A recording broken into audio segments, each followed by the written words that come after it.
Hello, Jason. This is Charles making a response to your 7 string video. Um, this is the third take. Hopefully, I can get it right. I often rehearse a lot of my dialogue.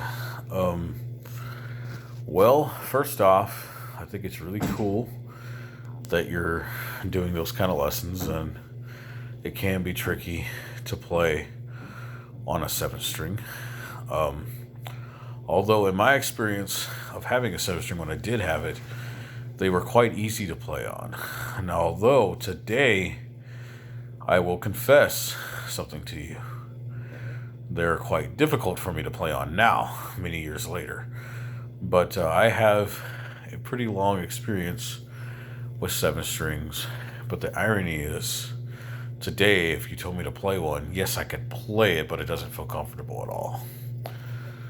Quite the contrary.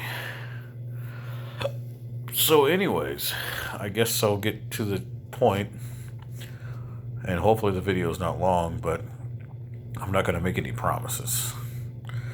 So, anyways, where am I going with this? Okay, late 90s. I have this Frankenstein guitar, I call it. It's a Strat body, black. It's got a cream colored DiMarzio pickup. In fact, it's only one pickup. And it's got this Les Paul neck on it. It's Les Paul copy neck. So it's a Strat with a Les Paul neck. And we decided to convert it to a 7 string because I was really starting to learn about 7 strings and tuning down heavier. Because before that, I just tuned my guitar down to like C sharp a lot of the time. I was listening to a lot of Black Sabbath. That's what I tuned to. So I tuned it was a Kramer Strat, that's right. It was a Kramer Strat and some kind of Les Paul copy neck. I tuned it to C sharp a lot of the time. But I wanted to go full-blown 7 string. And my dad converted it for me. But that turned out to really be a bad idea. It didn't play very comfortably, honestly. But thankfully, my grandfather bought me this PV Raptor, which was basically PV's version of a Strat, and that was what I used as my 6 string. I loved that guitar. I don't know why, though. It was kind of a piece of crap, but it was my piece of crap, you know.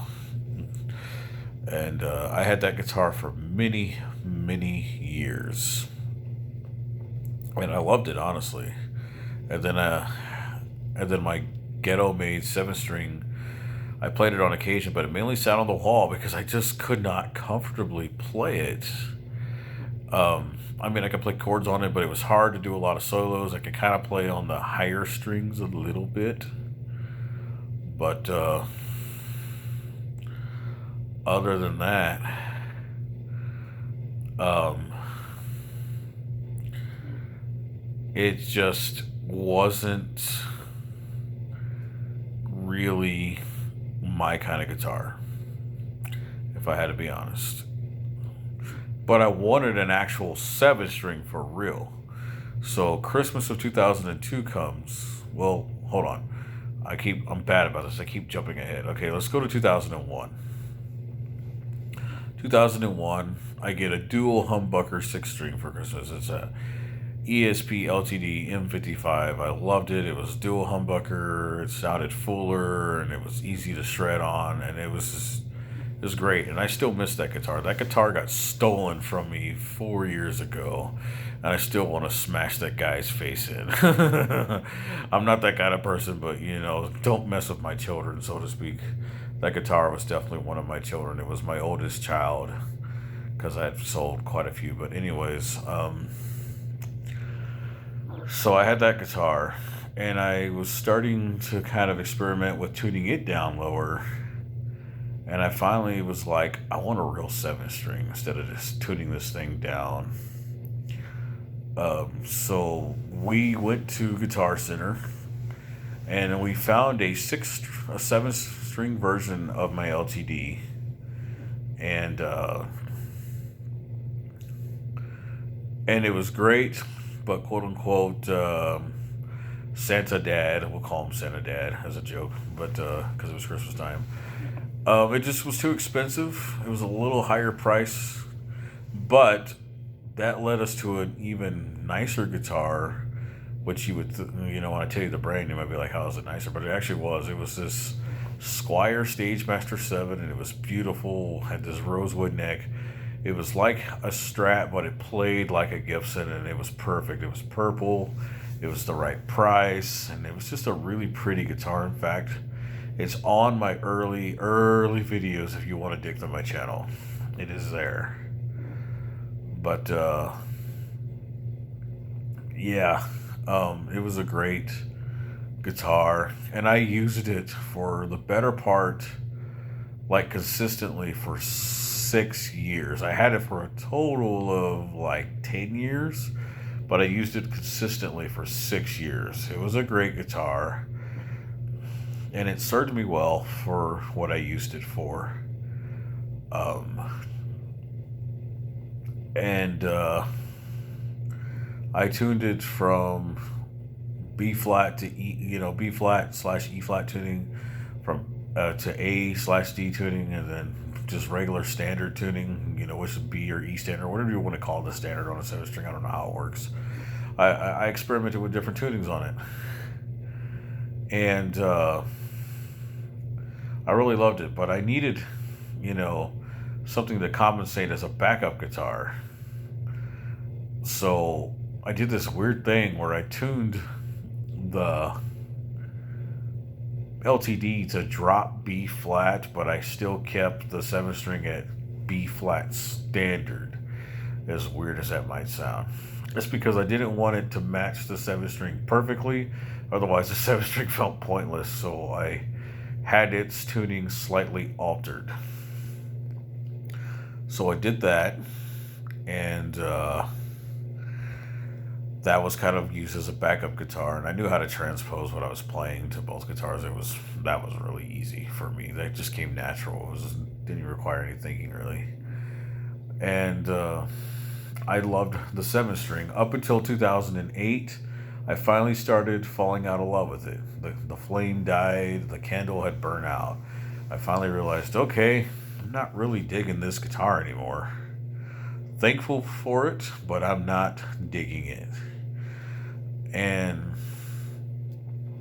um, I finally started just growing an interest in like the SG and Les Paul style guitars, and guitars that don't really come in 7 string variants. So what I did is I just gradually started using 6 strings more. I started actually putting on 12s on my 6 strings and B standarding the guitars because I really love that lower sound. And the 7 string just kind of retired, and then I sold it to a friend of mine who really grew to love the guitar, and he has it to this very day. It just kind of sits in his house collecting dust. Sadly, he doesn't like to play guitar much, but he liked it. No, he played it a few times, and the few times he did, he's like, "Man, this thing plays like a dream." And so I started switching over to the 6 strings more permanently in between 2009 and 2010, 2011. The 7 string was still kind of there in the mix, but it wasn't full time in the mix. It was a slow fade. Like it didn't fade out like immediately, but it faded itself out, and it just kind of it finally left me in the year 2012. I finally sold it, and it's gone. Like I said, and now I'm all 6 string, and I tune drop B, not B standard, although I was B standard for a while. Now I tune drop B, and I love that tuning for the most part more than the tunings I have been using. Um, I like it because you still get some of the chiminess on the high notes, but you still have that low B at the bottom. And I can still play a lot of 7 string or B standard stuff in the tuning I'm in. And I'm using traditional guitars. I've got 2 SGs. One is a TR1 by Samick. It's a Greg Bennick TR1. And I've also got an actual Gibson SG. And I've got an Epiphone Les Paul, and I've got a Chinder, which is a Fender knockoff fat strat with a DiMarzio, and I've also got an Ibanez on the way that me and my drummer are putting together. It's a EX body with a wizard neck, and I don't know. I just ever since I stopped using sevens, I've really not missed them, honestly. And I still tune down low, and actually do get a clean sound. I know you're saying it's hard to get a tight sound when you tune a six string down, but actually it's workable. You just got to have the right gauge strings. I use 54 through 11. I use heavy gauge, and I don't know. I guess it's just the way I dial in the amp, but I get that clarity. Also, my Strat is super clean sounding. I mean, it's a Strat. It's got a maple neck. I mean, you can't get no brighter sounding than a Stratocaster, maybe a Tele, but my Strat, even with the humbucker, is just a very, very crisp sounding guitar. And it's tuned to drop B as well, and that's just the tuning I like. So, anyways, enough of my rambling. I hope I don't bore you too much. Um, I guess that's it. I can't think of anything else to say, but I do hope. I hope I made some kind of sense out of this. Oh, sorry, I get tired. Whew. But that's my seven string story. And yeah, man, just keep doing what you're doing and keep making those awesome videos, dude. Later.